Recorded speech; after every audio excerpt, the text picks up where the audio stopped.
ياسمين على حبايب قلبي الحلوين. ازيكم عاملين ايه؟ يا رب دايما تكونوا بخير وصحة وسعادة. ما تنسونيش بلايك وشير وسبسكرايب للقناة علشان يوصل لكم مننا كل جديد.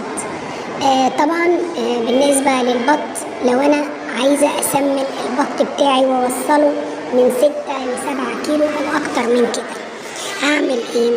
طبعا انا عندي حاجات كتيرة لازم احطها في الاعتبار. بالنسبة للبط طبعا في حاجات كتيرة بتسمن وتلم اللحم. اول حاجة منها طبعا العلف النامي بتاعنا اللي احنا بنجيبه، العلف الخشن بتجيب لهم منه. طب لو انا حابة اوفر في استخدام العلف نظرا لغلاء العلف، هزود عيش. زودي عيش. طب العيش هعمل فيه ايه؟ العيش انا بجيبه يا اما ناشف يا اما بجيبه وانشفه واروح جايه طحناه مقطعاه قطع صغيره خالص واحطه ادربه على العلف. يعني بدل ما هتحطي 2 أو 3 كيلو علف، لا ممكن تحطي كيلو ونص علف.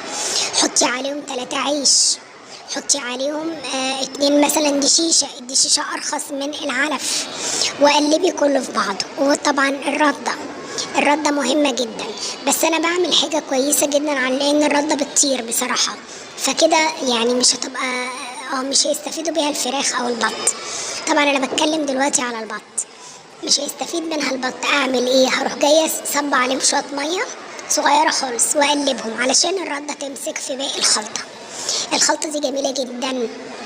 ممكن لو عندك شوية زيت قديمة مستعملة ضيفيهم، حلوة جدا برضو، هتدي غذاء حلو جدا للبط وتسمنه كده وتخلي بسم الله ما شاء الله.